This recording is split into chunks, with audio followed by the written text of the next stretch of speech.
All right, welcome everybody to another episode of the Offer Oracle podcast. I'm already smiling and laughing because I am with Sonya Masur, and we just always are laughing and smiling together. So that would be a very just natural way to begin this episode. So welcome, Sonya. I was so excited to have you on here and to chat about not just the amazing Zenathon, not just even event, but movement really that you have started and is really rippling out into the world, especially in our little corner of the world here in New England. And I can't wait also to just chat about also what it looks like on the back end of putting on something so big. Because I know for a lot of us entrepreneurs, especially in the healing space and the holistic wellness space, I feel like it's so natural for us to really want to move to the next level with the work that we are doing. And of course, what is that but group work, event work, retreat work? And I know you've done a lot of retreats as well. So I think it's going to be super helpful also to hear from you and hear your experience from, doing these events and everything else. So you want to just give us a little bit of an intro, a little bit of a background, and you've had such a cool background too as an entrepreneur. So tell us the origin story. We love a good origin story around here. Sure. First, I just want to say thank you and how excited I am to be with you, Alyssa, because I just feel like your energy, your brilliance, your connectivity of listening to people and then seeing where the holes are and how to help them move forward in such a beautiful, authentic, clear way has always been, I just love being in your field because of that. So thank you for Thank having me here. you. I appreciate Um, that. yeah, of course. Let's see, go way back. I've always been an artist, right? And so creating is number one, and healing has always been woven in. And so it has morphed and shifted based on where I am in life. But I was a jewelry artist that kind of loved helping other artists start their business and teach them about marketing and how you price things and how you interact and what you do. And then I had a medical issue that came into my life that was unable to be solved by traditional medicine. And I was quiet about it and kind of sidelined from life. And a friend of mine said, "Why don't you try acupuncture?" And I thought, why wouldn't I at that point? Nothing was working, nothing was helping. And so I went, and it was literally a gateway to opening up so many different gifts that I had. And then I went into Reiki, which is also kind of like might say gateway into the holistic field. And that again, a game changer, just kind of the next layer for me. And I had a Reiki practice, but I did more than Reiki because I'm more of a maverick. I don't tend to follow other people's recipes. I listen and I learn them, and then I completely change them. And so that was actually just incredible to be able to hold space, meeting people where they are and helping them get to where they need to be. I didn't necessarily do anything, as you know, and we are vessels of love, vessels of energy. We help shine our light until other people can shine their light to match where they want to be. And so that was a true privilege and honor. And I did that for 10, 12 years, 5 days a week, five clients a day, pretty much, and it was incredible. And yet there was a calling. And I kind of pushed Zenathon away the first time it came as a download, and I was like, no, which is And my when tip. was that, Sonya? How long ago was that first came That in for you? was probably like 10-ish years ago. I was not I felt like I was at capacity. My kids were still younger, living at home. I had a full practice. My husband had his own business. We had dogs, cats, animals. Like I was like, okay, there's enough three-ring circus going on that I didn't feel I could pull that in the way I wanted to. And so I kind of just went, not right now, thank you. And then it came back. It boomeranged back like 2 years before COVID. And I was like, hmm, maybe this is the right time. And I started thinking about it. And initially, it was a three-pronged, very similar to a triathlon. That's where Zenathon triathlon came. And I was going to do yoga, meditation, and walking. And I started looking for places, and pretty much everybody was like, "Oh, we'd love to have this. This sounds fabulous. 50 people max." And at the time, I was envisioning Gillette Stadium, right? I was like, I don't really do things small, so I was like, let's go big. I don't do And I was things like, small. 50 people? No. right, No. exactly. Exactly. So ultimately, we got shut down by, COVID just coming into play, thinking it was right 2 weeks. Initially, we all thought, we got through these 2 weeks and we'll be fine. But that was another boom creative time and boom client time because everybody was anxious. And so there was all ages, all people just doing Zoom and with Skype, really, Zoom and Skype for the first times. And then that's when Zenathon just came in. Why limiting it to three modalities? You know, so many people who are such incredible experts, have so much impact, so much insight. And that's where the peace buffet kind of came in, Mm. where this is a buffet of so many incredible practitioners, teachers, mentors who can share just a bite of something so people don't feel overwhelmed and committing to, oh my God, 12 sessions, 6 sessions. This is just your opportunity to go get a little taste of all these different modalities. And then you get to decide who you want to bring into your team and work forward getting your life the way that you want it to be because we all have that potential and yet get stuck by different things that happened. So that's how Mm. Zenathon came to be. Wow, that's incredible. I don't think I realized that you were first doing it in 2020 and then obviously COVID happened and everything and so it was this is going to be your third year, right? Yes, it came back in 2020. I didn't do Oh, it. okay. It just Oh yeah, yeah, came no, but back. were you going to? Yes, I was You were looking. making Yeah. plans to do it and Yes, I and was it ended looking. up getting pushed out Got till paused. 2024. Yep, Yeah, which is I exactly. think when you and I had first connected. I think you Yes. were in the midst of planning all that and putting all that together when you and I first met, which Yes. I'll never forget. It was one of those, Mhm. networking. It was a phone call too, which I loved. We were like, let's walk and talk. Like, why go on a Zoom, And, you're just one of those people who I just absolutely love your story and love connected, hearing the whole journey, of kind of where you started, especially with that art piece, because as I'm sure you know and have probably connected in your own life, right? That connection between creativity, art, and healing and how that opens up just like so many channels and so many pathways. And I think it's really cool to hear also. I feel like for so many of us, our journey is something happens, an illness happens, or a health thing, or a tragedy, or whatever that really brings us to our spirituality and really opens up those gifts and really shows us like kind of that another other layer of our purpose and so I think that's so cool. And tell me a little bit about the retreats, because I know you've done a lot of retreats too along the way. Yeah. Yes, I love doing retreats because it takes a time period. It's not just an hour and a half.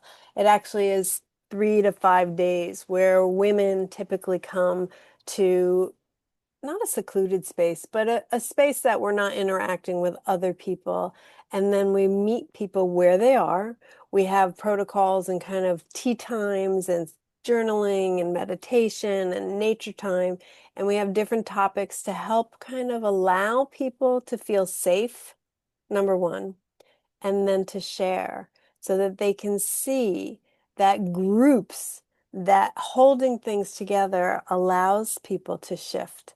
And it's not really running away from yourself, it's actually really running into and into this way yourself so that you have the space and the time and you don't gotta, oh, you know what, so and so's calling me, or you know, I gotta go make dinner, I gotta go pick up so and so. It's a very distinct, blocked off time for your soul. Mm, that's beautiful.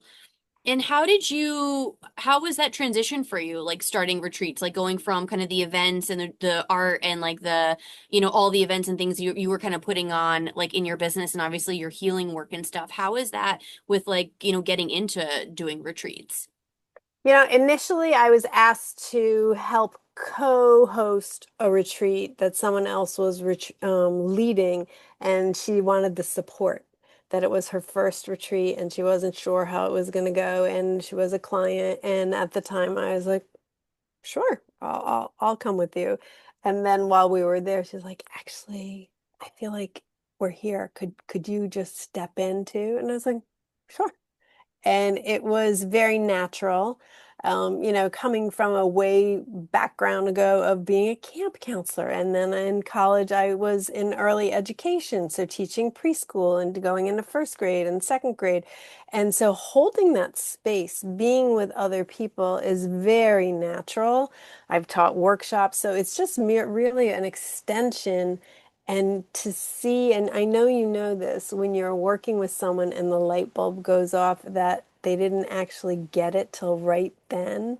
And then the ripple effects of shoulders going down, heart opening up, and really going, and that's what happens in a lot of retreats because we have that sacred time and there are no other distractions.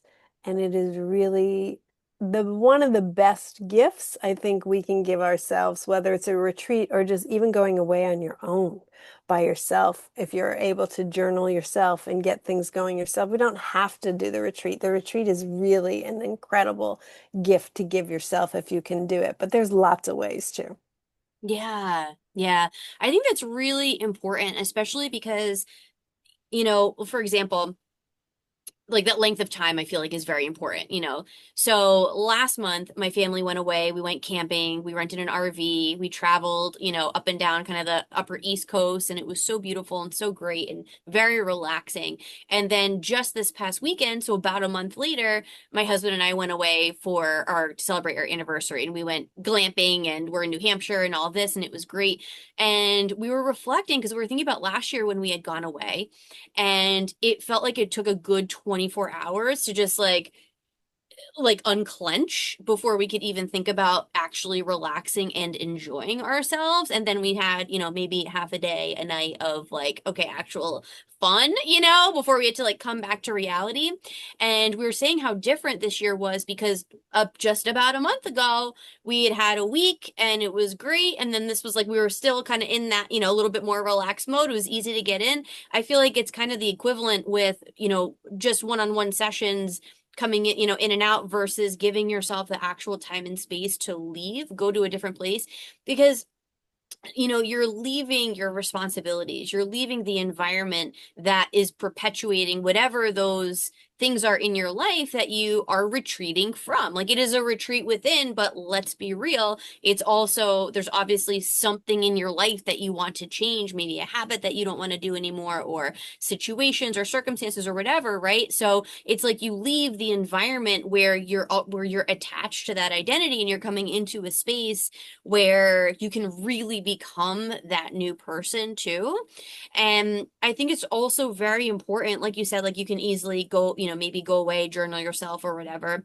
It takes a lot for somebody to be able to get into the space that's the vulnerable space that's actually necessary to really do any deep work for most human beings, right? And that's just a very natural thing. Doesn't matter. Even the most profound healers, right? We still need other healers to hold our space and everything else. So not only that from the facilitator's perspective, but also how much we learn from each other, right? And from seeing and witnessing what other people are going through, what other people are sharing. This happens any group event or program that I'm in. I've actually never been on a retreat, which is kind of crazy. I feel like I didn't really learn or understand about retreats or like know about them or even like be the person who would go on one until after having kids. You know, and my kids are, now they're 5 and 9, they're getting a little bit older. I'm still not quite ready to leave them, for a very long time. But I can just like see, and I've heard so many stories of how just powerful that experience is of like leaving in that group, somebody holding the space, and then witnessing each other and going through all of that together.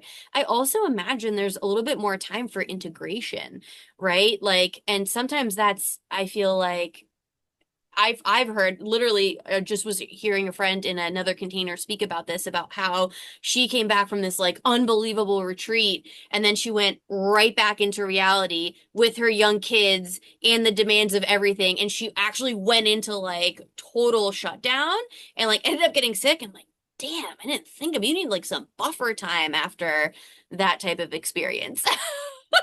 It's so, you know what? I love everything that you're talking about because I think, as you said, you guys went away from a month ago with your family and you had this really beautiful experience of being in the RV and going up the coast and kind of really relaxing and having nature and your whole family immersed in that. And so it was about a month later that you and your husband were leaving again. And I really believe that our bodies have muscle and tissue memory. And people only think that happens for like working out, right? So you're like doing, and no, it happens with a vacation. It happens with relaxation. And I think that our average everyday life, we don't even realize how much stress we hold. And most of us would say, okay. Like I'm doing okay. But it's when you change environments that you, like you said, you're leaving some responsibilities for somebody else to handle. So you know everybody's okay. But you're like taking that coat off and you're giving it to some other person to wear so that you're like, oh, I'm a little lighter. And it kind of takes a day or two, and it depends how long it's been since you've been away earlier, how much you're leaving, what else is going on here, right, with the cogs constantly turning. And then the integration part is like that buffer, which we always recommend on retreat is we always come back either on a Friday, so people have Saturday and Sunday, like, or take the day and we tell everybody it's not over till Sunday and you have Saturday on your own, you know, maybe closer to home so you don't have a big drive. But that key integration time, because otherwise, as your friend who you were talking with ends up sick, ends up feeling like the whole lost almost everything. It was fabulous, but you come back and it the weight of getting back into everyday life is there. And so that's actually a key to pay attention to. That part is we often belittle. It's not a big deal. I can get through this. I'm going to suck it up. This is what we do. It's not forever. I'm just going to. And how do we keep the retreat energy that we have when we're away? How do we keep that in an everyday situation to keep it going? Yeah, absolutely. And that's actually something I said both times when we were away, especially the RV trip because we were gone for so long. I said to my husband, I said, I'm like just holding on to little pieces of this that I want to bring into daily life. I wasn't on my phone. I want to not be on my phone more. You know, I was just sitting and being with no music or podcast or book or anything, and I just was just listening and feeling and connecting with my body and everything else, and so these are little things that I'm just bringing back in, that it was really nice because I feel like I had that little extra trip, could really seal in some of these habits. But I think that's really important, and that's where too the I'm not want to say quality of facilitator in like as taking a dig at anybody, but I think it's really important when you go through experiences like this to be working with people who understand that importance and that piece of it.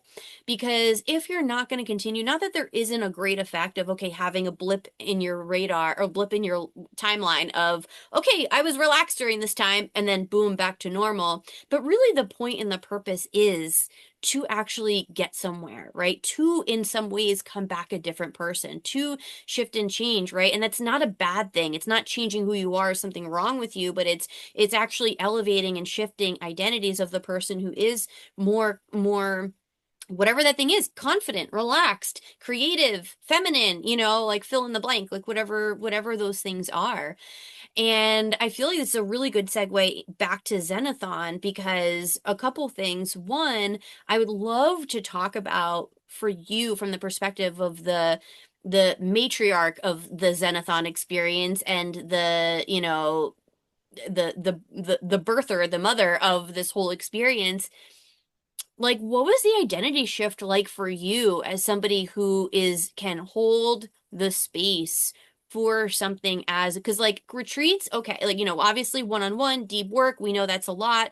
Retreat, okay, bigger group, bigger responsibility, but Zenathon, it's like a lot of fucking lives that you touch. You know what I mean? Like it is. So tell us more about just that shift for you. Yeah, I mean, I smile because it is so vast, right? And it is, first of all, I would say again, it is a privilege to be the vessel that it came through, right? And so it has its own energy, and I am honored. And it is so big that I do call upon the universe. I do call upon the earth. I do call upon the elements. I do call upon the trees. It's not like, and I call upon other physical beings who are there holding this space as well. So it is all of us. And it is, I mean, I honestly do see like football stadiums ultimately filled with these people. And when we do a peace wave, now there are peace waves at football games and baseball games, right?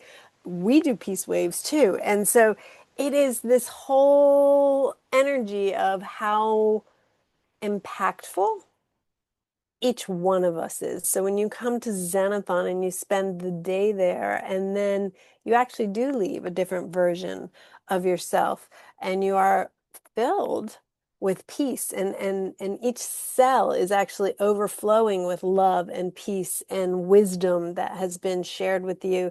And we overflow you on some level so that you can keep a full tank yourself, so that most of us are used to racing around on an empty tank because we constantly give, give, give, give, give, and we know how to do this.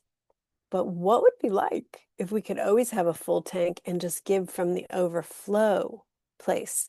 And so this version that you leave with new threads, right, that have been woven into you if you choose, or new threads to hold to see if you want to weave these into your life or not, and how to keep it going.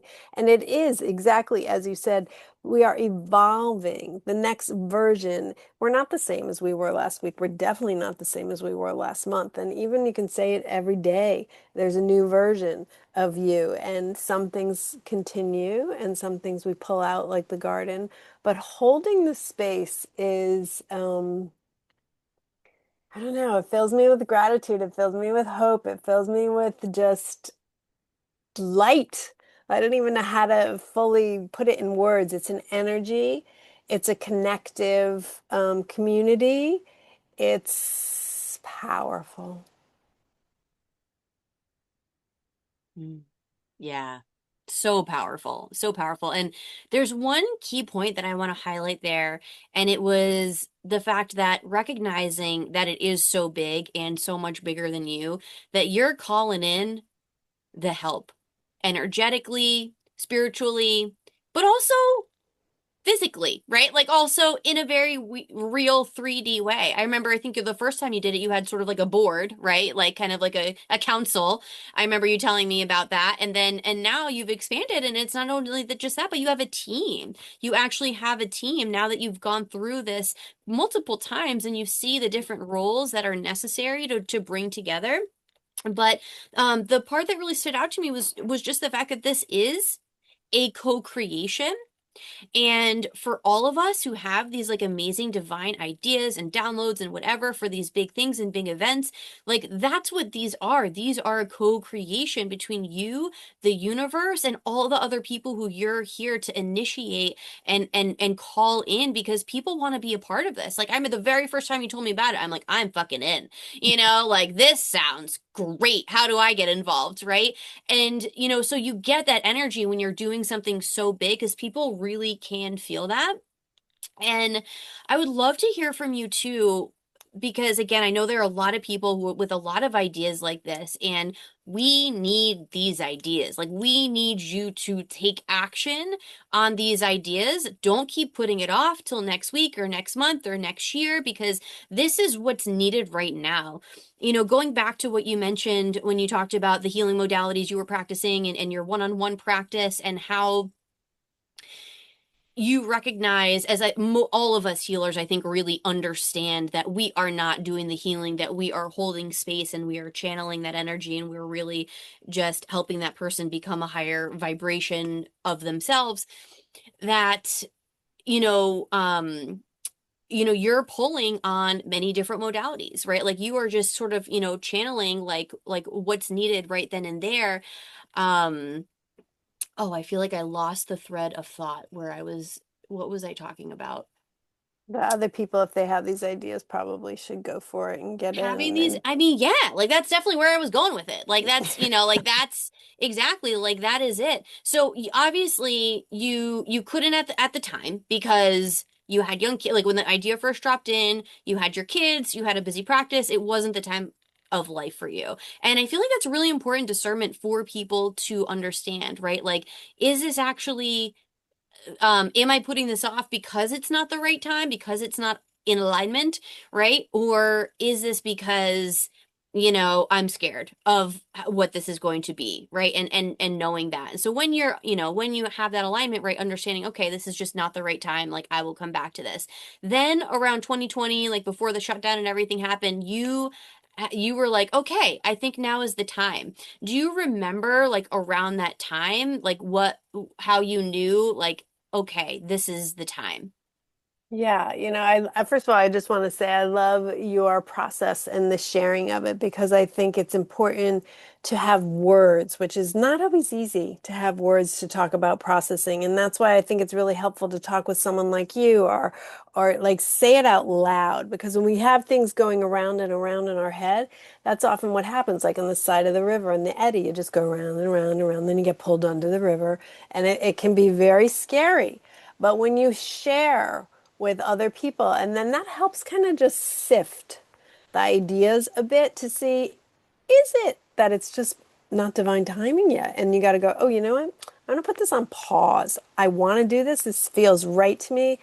Or is it, well, this is just so fucking big. I think this is scaring the crap out of me and I can't do it. And that's a different energy, right? And so I never actually had that energy. It was like, could I add this and do it the way that I want to right now when it came in? And I was like, there's absolutely no way. And I don't do things like halfway or like, Yes. right? And so that when I'm going to do it, I'm going to do it. And so it was not that I was not going to do it. It was like, I'm not doing this right now. And I even said, let me know when this is another good time if I haven't thought of it myself. And it just kind of came back in. Like I get these downloads. And for me, there's knowing, and I know this is different for everybody, like what's your hell yes? Like I get a shoot up my spine, right? When it's like when it's time, I get this straight up my spine and I'm like, I never knew what it was when I was a lot younger. I was like, ew, like what was that? And then I finally I was like, oh, I just assumed everybody had that in different times and didn't know. But then I learned like that was my hell yes. And so when that came in, the shoot came, and then I also have another physical thing that definitely happens when it locks in. And I was like, it's time. And it was an exciting, like, it's time. And little did we know all these crazy things that were going to happen with COVID, and then all the other crazy things in our world that are kind of anti-peace. That this was coming in at this time, and I kind of literally say thank you to the universe for creating that space in my life and the universe to like just it aligned. It fully aligned. And not only did it align, but when I brought it outside of my internal sphere, people were like, I'm in, I'm in, I'm in. And literally about 60 people helped the first year. And we had committees and all this. And it was just like, wow. I mean, it took on a life of its own. It was like, I was somewhat of the conductor with this beautiful orchestra with all these different instruments. And, sometimes it can be wild with an orchestra when they're not playing together and they're just doing their own thing. And then you're like, tap, tap, tap. Okay, now we're going to have the horns. Now we're going to have the cymbals. And now we're going to have the flute. And it just was like, and there's a part that happens itself when you create the energy of the space. And I know that people who hold space will understand this. We don't orchestrate every single thing. There's no way you could. And in fact, it wouldn't be that good if you did. And so, Almost the less orchestrating, the better. right? It Yeah. is, you set up certain things because and then you let this energy flow, and the co-creating that happens in this space is literally, I want to say it's mind-blowing, heart-blowing, and soul-blowing because it's just wild. And people say, like, on day of Zenathon and after, like, how did you get all these incredible people together? How did you invite all these people to? And I was like, we send the signal out, and then those who come in that's the energy. Mm. And it's just like people are like, you need to do this more than a day. You have to do 2 days, 3 days, 4 days. And I was like, that's the plan. Ultimately, we're working on it, we're fine-tuning, we're playing with different ideas. And you just kind of have to go for it. And other people who have these great ideas and sit with them, it's okay to sit with your idea. But the next step, or not but, and what do you want to do? Because the world is waiting and it's not perfect by any means. Nobody, you go for it, and maybe some things go a little blippy and you're like, okay, you tried a little different, learn that. There's no failing if you do it. So you Mm. go for Hmm. it, you do it, and then you learn because you play all these things in your head and they're beautiful and everything works in your head, by the way. But bring it down to earth level and you're like, okay, all right, learn that. Okay, well, next time we'll do this. And asking for feedback is a whole nother thing. Mm. And sifting that too when we ask for feedback because people's perspectives are where they're from. So right, we have some people who say, well, I wish there were no trees at Zenathon. And I was like, oh, well, thank you very much. Okay. I, okay. Right. And yeah, we have had a couple people say that. I was like, no trees. Okay. Well, Interesting. then Okay. this is not your event. If you don't like trees and you don't want to be outside, Xanathon's outside. Right. So we don't secretly say, nothing about the trees. We're in the forest. So, you know, and everybody, if you ask, everybody has an opinion. So be Yes. careful who you ask and what you do with that Mm. information as well, I would Yeah, say. I feel like that's really important too because it's like finding that balance between too much feedback and enough, right? And I think that can happen, yeah, from the facilitator perspective, whether you're, a practitioner getting, feedback from a client after a program or a big event like Zenathon and getting those types of responses.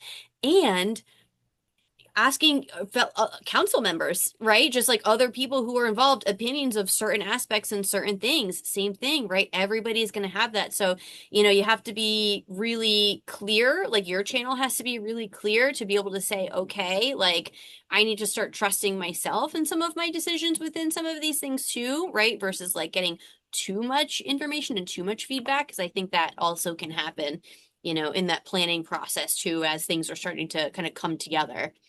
Yes, and I think it's actually when you're bringing something new that's never been done before, people don't fully comprehend it, right? So they are giving their perspective based on their experiences. And I was in this mastermind group, and one person said to me, "Do you remember when Henry Ford was talking about everybody had horses, and he was talking about creating an automobile?" And people are like, "We don't understand even like what you're talking about." And in fact, we love our horses.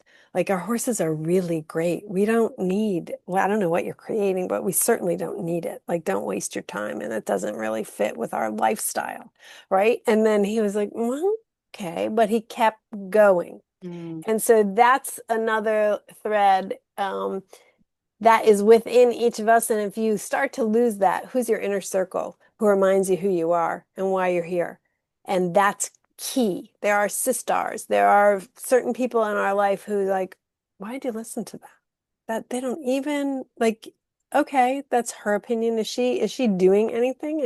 Are they creating? Are they, if they want to create their own event, power to them. Go for it. Go for it. If you have something in mind, remind yourself what it is. Have it written down, reread it, because everybody's going to be like, oh, you know what you should do? Think about this. You're like, Yeah, I love that idea of having that. Like, I actually have something similar because I'm somebody who it might sound weird, but like I often forget who I am. I often forget what, what do I actually do? Who am I? What am I doing? And I literally do have almost like a manifesto for myself where, I constantly remind me, oh, okay, this is this is the plan. This is the goal. This is where we're going. You know what I mean? Yes, that's really, really good advice. I'd love to ask because I know just a little from knowing you, like behind the scenes of like each of these different years and how they have progressed. I feel like you had a lot. I'm sure there's so much you learned from year one to year two, but I know for you there is a lot that you learned from year two going into year three. Would you share a little bit about that? yeah, I'd be happy to. Year one was just like bliss, like, right? Like it was just all new. I had the vision, the whole thing, and that's how it was pretty much from start to finish. Year two was very different and behind the scenes.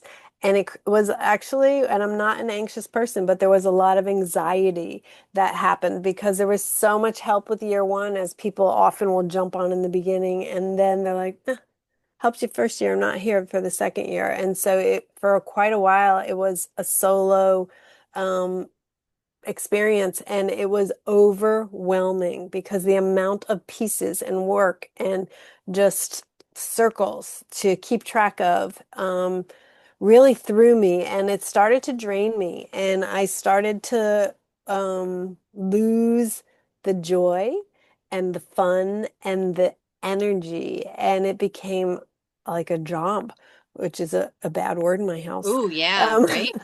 So I've never really had a job. I've always loved everything I've ever done. And it was a bit of a, oh, I gotta go do this. And I was losing the vision. I was losing the energy. And I pulled a couple people ultimately came in to help, and that helped. But by the end of Zenathon, I was exhausted by it. And I wasn't sure if we were going to move forward because it had shifted so far from my center that I started to question things. And in fact, coming back to, as you say, the center of like, what's my mission? Like I had to pull it up again and put it in front of my face. And then I was like, I love that. And I was like, well, what happened? Like literally what happened?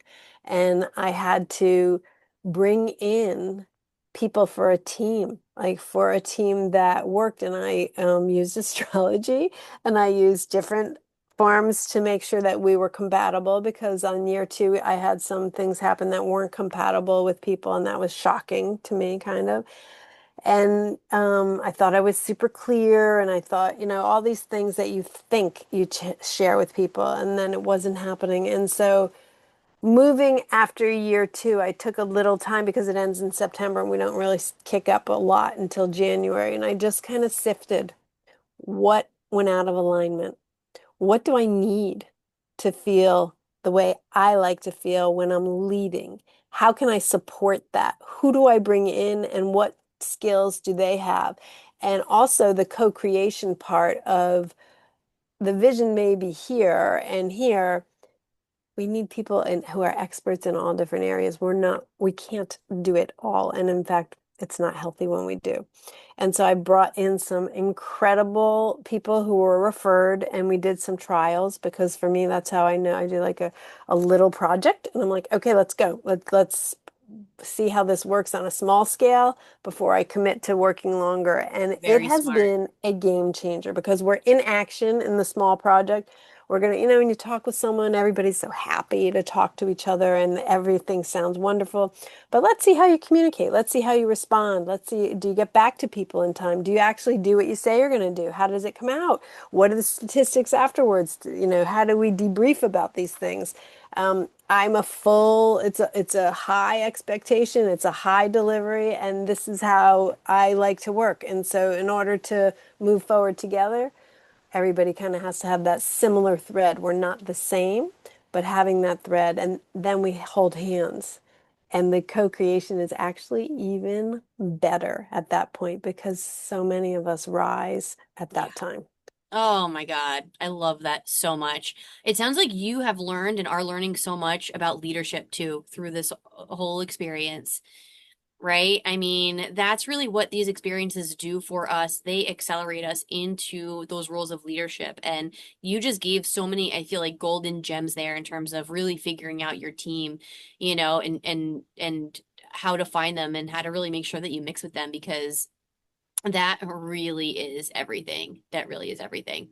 It is, and it is this accelerated almost vessel of learning that each one of us is going through as well. That Zenathon is somewhat of a mirror, right? There's a lot of patience. I wouldn't say that I'm a naturally patient person because some of my gifts, I see things further down in years. I'm like, why aren't we there? Why, how come we're not there? Why, you know, and they're like, what?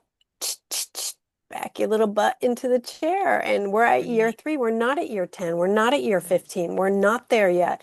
That's great to hold that vision and come back to center for a second. Let's just check in, right? And so there's been all of these learning opportunities for me. And it is like, okay, let's take a step back and just breathe for a second. And are you ready to expand? And sometimes there are scary parts, right? And sometimes you're like, and you just go, okay, let's just go. Let's go because we're going to learn no matter what happens. And that's kind of one of my philosophies is like, I don't know. We think some things, but let's just see. Let's give it a Right. whirl. Right. And that's so important too from the perspective of letting go of attachment, right? We can't be too attached to an outcome or too, um, like put so much pressure on something for something to come up from it, right? Um, there was another thing I wanted to come back to. So where I lost that thought before, it came back. I remember where I was going with that thought. So what I was talking about was how, when we're in healing, a session, let's say with somebody, and then we are we're holding that space. What we're really doing is holding a particular frequency for their energy to then come and match.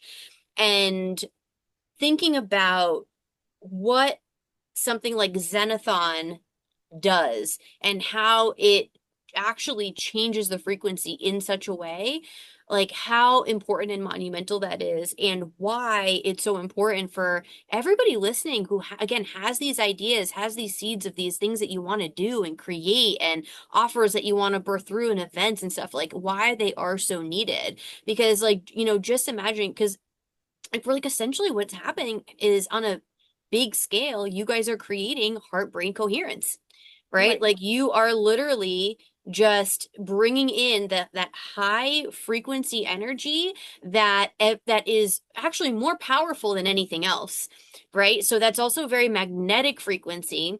It's amplifying through each other through that intention, and then that energy stays with you for days. It's not just like the next day you wake up and it's back to normal. Like you said, you are overflowing with love, with joy, with connection, right, from each other. And then what's happening? Those people are going home and bringing that energy to their home and to their interactions and to everything else that they're doing. So it's amazing, and I can't wait to see year 10. I'm excited. I mean, I'm short term excited for year 3, but long term, I can't wait for year 10 too, and just can't wait to watch and see where all this goes, because you don't half-ass anything, and that's one of the things that I love the most about you, is like how you're all in and you do it all so well. Like I love even just like the branding of Zenathon and the I loved like you don't even know this, but like last year I was literally sending your ads to my ads manager being like, I love this, like love how she like they are doing, you know what I mean? Like I just think it's so awesome everything that you do from a business perspective, from a marketing perspective, from a logistical perspective, but most importantly from that spiritual perspective and that impact and that ripple that all of this work is doing. And it's also such an honor to watch and witness you as a friend, go through the process from where you were when you started it to now where you are and through those bumpy turns. And there are going to be more bumpy turns, obviously, because it's just going to keep growing. And these challenges and things are part of the process. So thank you for sharing your story of all of this, especially because people need to hear that, right? It's not always easy. There are going to be those years that just feel a little bit harder, but don't give up. Like give yourself that time in the space to really look and figure out what did go wrong. Also, astrologically, 2025 was such a dumpster fire. I feel like that's like so on brand. you know? Right? Yeah. It's Thank you for seeing, hearing, being there this whole journey. I feel like we're sisters from many, many different perspectives, lives, and I love that you're going to be that it worked out this year so that you are part of Zenathon. I can't And wait. the cool part is like people who come year one to year two to year three, being part of that evolution and part of the frequency change is so impactful and felt each year how different it is because the energy is different. The world is different. Each one of us is different. The energy of Xanathon is different as we are evolving, growing, and changing. And you're right. I mean, there are bumps in the road. If you're alive and living, this is how life is, right? If it goes like this, when you flatline and you're dead, that's the only time it's flat and even. Otherwise, you're not living. And that's part of living is the growing pains, right? And so if you stay in the same place and nothing hurts and it's just, you think it's all peachy keen, I highly doubt it. I highly doubt it that the learning, the taking the risks, the evolving comes with some pain. And that's where we realign constantly. Mm, yeah. Yes. It's such great advice. So let's hear all the logistic details of Zenathon. When is it? Where is it? How can people get tickets? Obviously, we're going to put a link to it in the show notes. But tell us when and where for everybody who's ready to come and join this love fest. Yes, we'd love to have everybody come and come a solo, come with sisters, come with friends, come with your partner. It is Sunday, September 27th in Sharon, Massachusetts at Everwood Day Camp. It is in a beautiful 70-acre setting on a gorgeous lake, and it feels very far away. To me, it feels like New Hampshire, like Vermont, like Maine. It's very secluded. It is quiet. There are trees. We're just going to There say are that. trees. There If are trees are a trees. hard no for you, not the event for you. All Right. right, glad you This, put that out there yeah, because, right, you right. know, There are trees. there are trees. Um, and it is from 8 to 4. And from 8 to 9 is registration, meet the other people, go to the marketplace. There's an incredible marketplace of all local artists, vendors, and practitioners. And when you come, you also will get a resource guide. So this guide is listing everybody who's there, either in the marketplace or presenting, so that you can use this not just for that day. Zenathon is not just a day.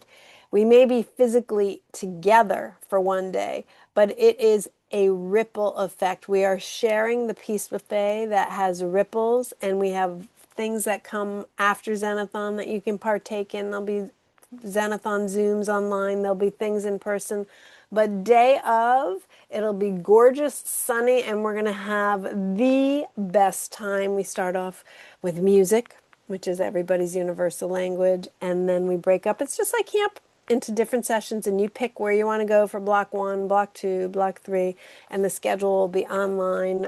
Zenathon.org is the website where everything is listed, and any questions you can reach me or Nicole, who also helps with all the answers and the behind the scene angels, which we are very grateful for. I love And that. Christine, yes. Very cool. Oh my God, I'm so excited. It's going to be so much fun. I can't wait to just give you a big hug. I I can't wait to know. hug everybody there. You know, I think there's so many people I'm going to be meeting who I've been connected with online for like you for so many years and we've never met Right. in person before. So Right. I'm so excited to experience it, to be a part of it. And yeah, and again, I'm looking forward to year 10. So Yeah, we're so grateful that you said yes and timing aligned this year so you can yes. come. Yeah. Yeah, me too. I'll be coming off too of a Rose Dieta around that time. So it should be very interesting. I feel like I'll be like a couple versions different from the Alyssa presenting right Wow. now even. So Wow. that should be pretty cool. Love Looking forward to that. that. Wow. All right. Well, we will put Sani's information again in the show notes. So connect. And do you want to just tell us like a quick website maybe we could go to if anybody's just listening and can't look at the notes? Sure. It's zenathon.org. Zenathon. Kind of like triathlon, but zenathon.org. Love it. Excellent. All Thank right. you. Thank you so much.